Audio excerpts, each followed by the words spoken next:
दोस्तों कैसे हैं आप लोग। आज आपके ही चैनल सौरभ निराला ट्रिक सेंटर पर आप लोगों का दोस्तों बहुत बहुत स्वागत है। दोस्तों आज हम ध्वनि की आवृत्ति प्रेशर के बारे में जानेंगे कि किस हर्ज तक की ध्वनि को मानव कान सुन सकता है या नहीं सुन सकता है, कितने से ऊपर वाली ध्वनि पराश्रव अवश्रव श्रव तरंग कहलाता है, इसके बारे में देखेंगे। और यह भी जानेंगे कि कुत्ता बिल्ली चमगादड़ किस तरंग को सुन सकता है। इससे हर एक एग्जाम में आप जब देने जाइएगा तो इससे एक क्वेश्चन जरूर रहता है, आप इसे मेमोराइज कर लीजिएगा जो अभी नोट डाउन कराएंगे।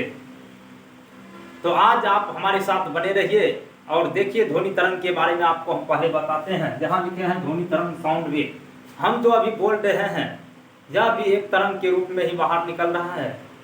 ध्वनि तरंग हम जो अभी बोल रहे हैं यह ध्वनि तरंग है। तो ध्वनि तरंग के बारे में लिखे हैं ध्वनि अनुदैर्घ्य व आंतरिक तरंग है। ध्वनि तरंग के बारे में जान लीजिए। तरंग दो प्रकार के होते हैं, यांत्रिक तरंग व यांत्रिक तरंग। और यांत्रिक तरंग को दो भागों में बांटा गया है, अनुदैर्घ्य तरंग और अनुप्रस्थ तरंग। तो आप एक तरह से समझ सकते हैं, अनुदैर्घ्य तरंग के बारे में आप जान लीजिए कि अनुदैर्घ्य तरंग वह हुआ जिसे संचरण के लिए माध्यम की आवश्यकता होती है। एग्जाम्पल के तौर पर देखिए, ध्वनि यह ठोस तरफ तीनों अवस्था में गमन कर सकता है, लेकिन इसका चाल तीनों अवस्था में अलग अलग होगा, लेकिन यह तीनों अवस्था में गमन करता है। लेकिन जैसे प्रकाश अनुप्रस्थ तरंग है, अनुप्रस्थ वो यांत्रिक तरंग है। प्रकाश को संचरण के लिए माध्यम की आवश्यकता नहीं होती है, वह सिर्फ प्रकाश को संचरण करने के लिए माध्यम की आवश्यकता नहीं होती है, सिर्फ ध्वनि को संचरण करने के लिए माध्यम की आवश्यकता होती है। तो याद रखिएगा, जिसको संचरण करने के लिए माध्यम की आवश्यकता होगी वह अनुदैर्घ्य यांत्रिक तरंग में आएगा। आइए हम लोग देखते हैं। पहला लिखे है ध्वनि तरंग का आवृत्ति परिसर। ध्वनि तरंग अनुदैर्घ्य व यांत्रिक तरंग है। यहां लिख दिए हैं ध्वनि अनुदैर्घ्य व यांत्रिक नहीं होगा, यांत्रिक तरंग है यह। अनुदैर्घ्य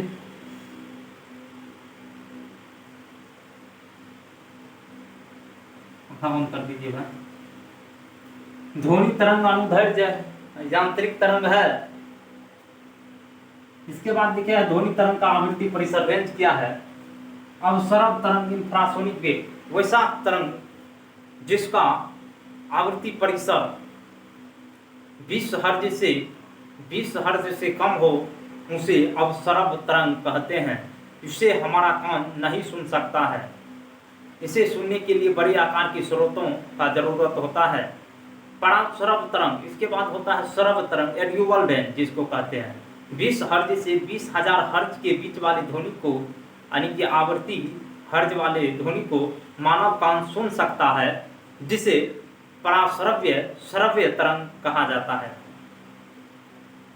इसके बाद है पराश्रव्य। परा मतलब अधिक, अवसरव मतलब होता है अब मतलब कम, इससे भी याद रख सकते हैं। 20 हर्ज से कम वाले को अवसरव, परा मतलब अधिक, यानी 20,000 हर्ज से अधिक आवृत्ति वाली तरंग को पराश्रव तरंग कहते हैं। इसे मानव कान नहीं सुन सकता है।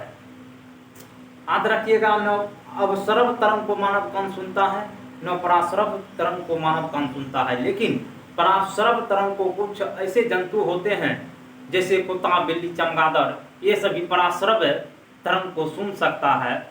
और पराश्रव तरंग का उपयोग किन किन चीजों में किया जाता है इसके बारे में भी हम बताएंगे। आप लिख लीजिए, इसको नोट डाउन कर लीजिए।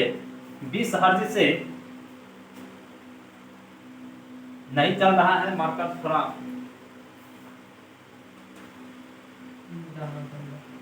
मिटाना नहीं पड़ेगा, बड़ा इसमें इसका भी चाहिए, इन सब जमा करता है।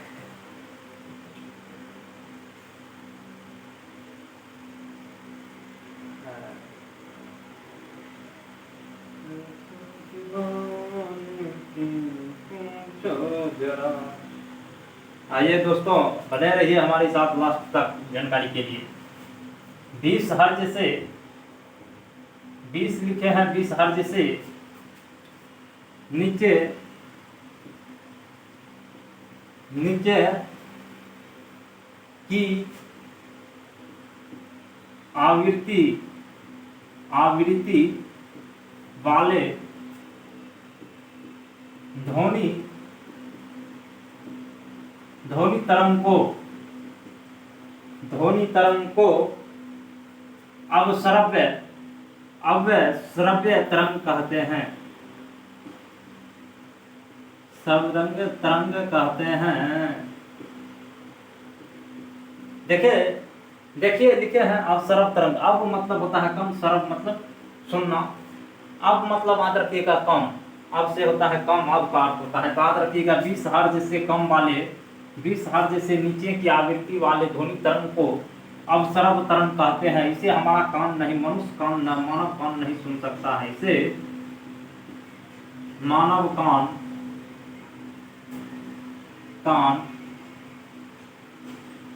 मनुष्य का कान, मानव कान नहीं सुन सकता है।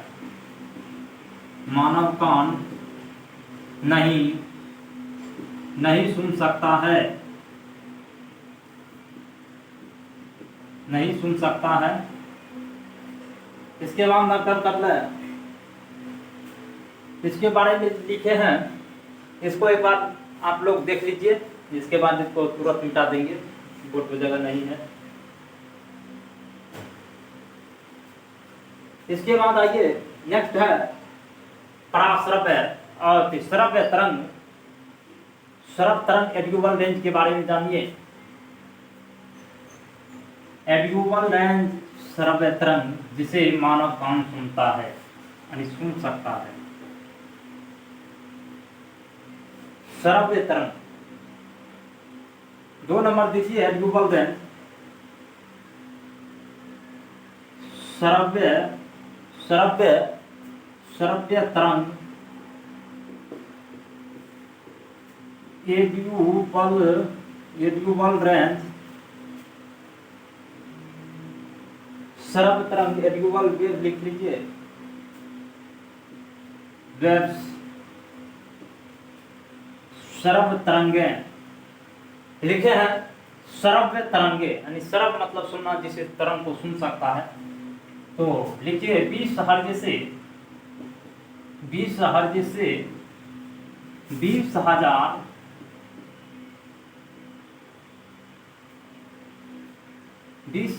हर्ज के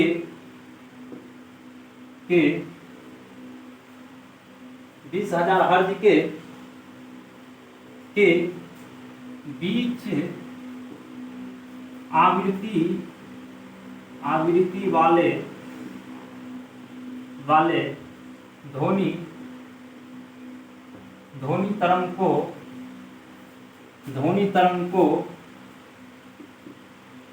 श्रव्य तरंग कहते हैं।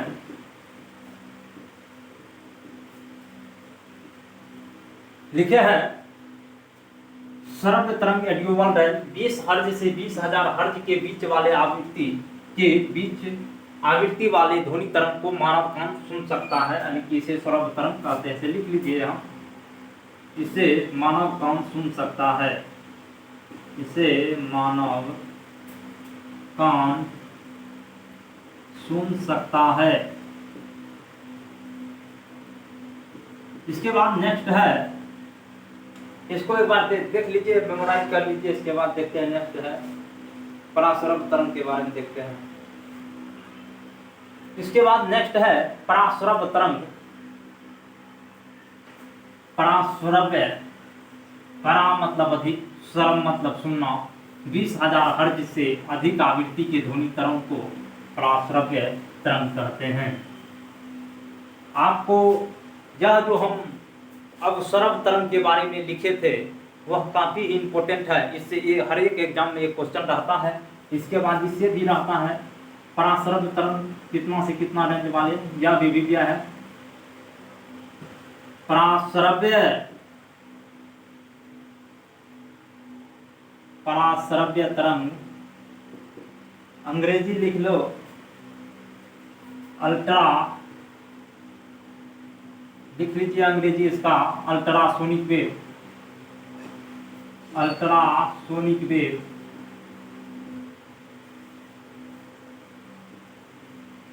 पराश्रव्य तरंग 20,000 HZ, 20,000 हर्ज से ऊपर आवृत्ति वाले ध्वनि तरंग को, आवृत्ति वाले ध्वनि तरंग को पराश्रव्य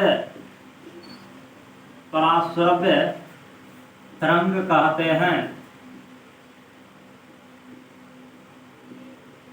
आपको हमने बताया है पराश्रव्य तरंग अल्ट्रासोनिक वेव 20,000 हर्ज से ऊपर आवृत्ति वाली ध्वनि तरंग को पराश्रव्य तरंग कहा जाता है। यह भी एग्जाम के लिए काफी महत्वपूर्ण है, पूछा जाता है एग्जाम ऑब्जेक्टिव में भी दिया है, एग्जाम में कई बार आया हुआ है। पराश्रव्य और अवश्रव्य तरंग के रेंज के बारे में याद रखना है आपको। 20 हर्ज से नीचे की आवृत्ति वाली ध्वनि तरंग को अवश्रव्य तरंग, इंफ्रासोनिक वेव कहते हैं। यह भी एग्जाम में कई बार पूछा गया है।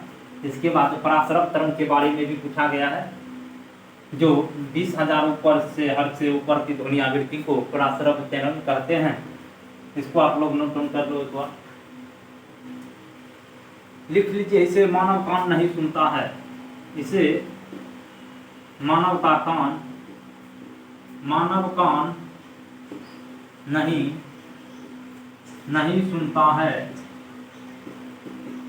सुनता है, परंतु कुछ जानवर, कुत्ता, बिल्ली, चमगादड़ इसे सुन सकता है। परंतु कुछ जानवर जैसे कुत्ता, बिल्ली, चमगादड़,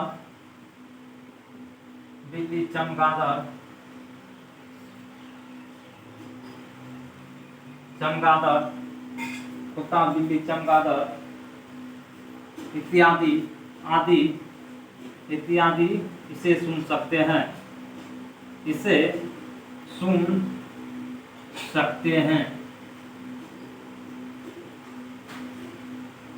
लिखे हैं पराश्रव्य तरंग अल्ट्रासोनिक वेव 20 हर्ज से ऊपर की आवृत्ति वाली ध्वनि तरंग को पराश्रव्य तरंग कहते हैं। इसे मानव कान नहीं सुन सकता है, परंतु कुछ ऐसे जानवर है जैसे कुत्ता, बिल्ली, चमगादड़ इसे पराश्रव्य तरंग को सुन सकता है। तो इसको नोट डाउन कर लो भाई, नोट डाउन कर लीजिए इसको। इसके बाद नेक्स्ट देखते हैं पराश्रव्य तरंग। पराश्रव्य तरंग का उपयोग ढेर सारे चीजों में किया जाता है, उसके बारे में भी बताएंगे। इसको नोट डाउन कर लो।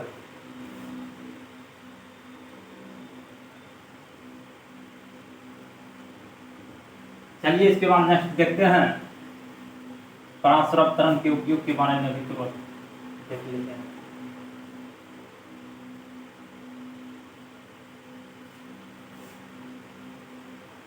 पराश्रव्य तरंग का उपयोग किस चीज में किया जाता है?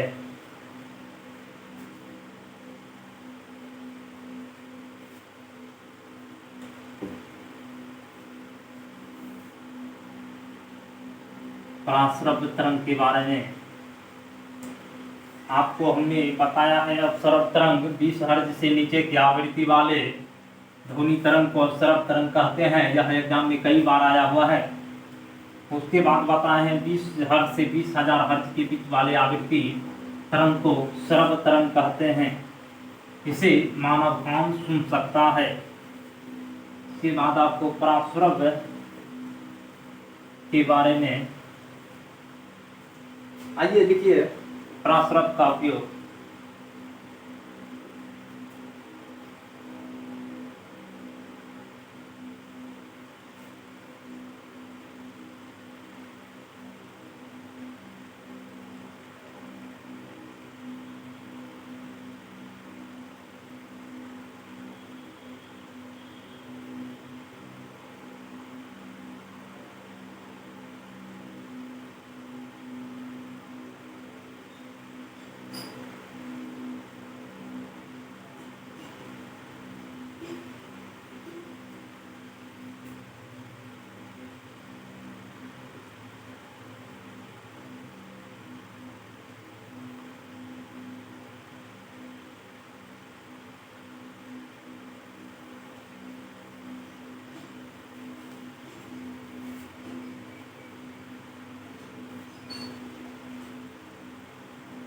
पराश्रव तरंग का उपयोग, गिला हो गया है बहुत थोड़ा सा।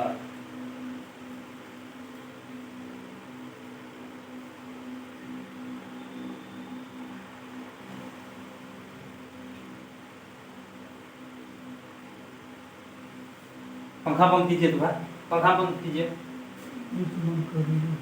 पंखा बंद कर दीजिए।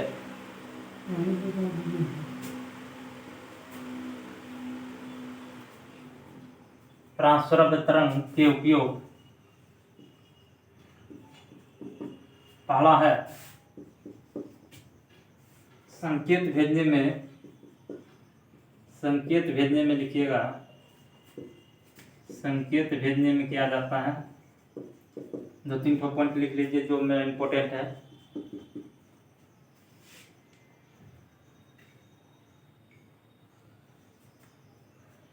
समुद्र की गहराई पता करने में, समुद्र की गहराई पता लगाने में,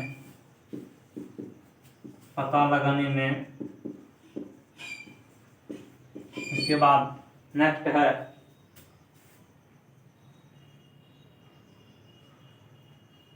गठिया रोग,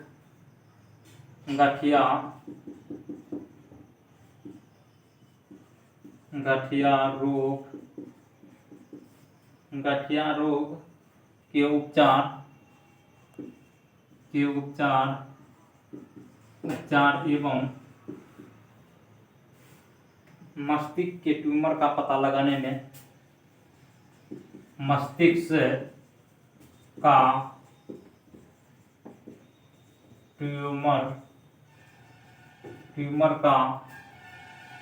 ट्यूमर का पता लगाने में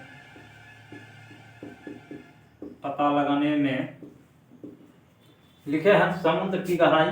इसके बाद और लिख देते हैं अपन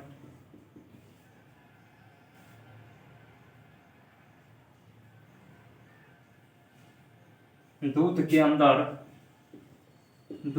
अंदर हानिकारक जीवाणु को नष्ट करने में,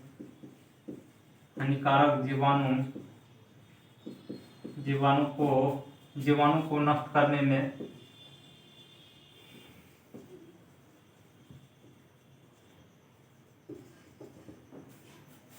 के बाद है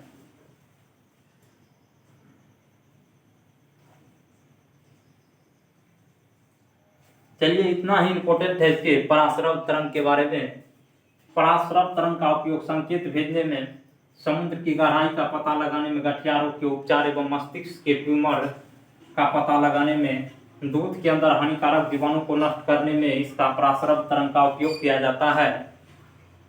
तो आज यह हमारा ध्वनि तरंग के आवृत्ति परिसर का इससे जो सवाल एग्जाम के लिए काफ़ी इम्पोर्टेंट था उसको हमने आज कवर कर लिया है। इसी आशा और विश्वास के साथ आप हमारे साथ बने रहिए। वीडियो अच्छा लगे तो like, subscribe, share and comment करना ना भूलिए। इसी आशा और विश्वास के साथ आप हमारे साथ बने रहिए। मिलते हैं नेक्स्ट क्लास में, तब तक के लिए इतना ही।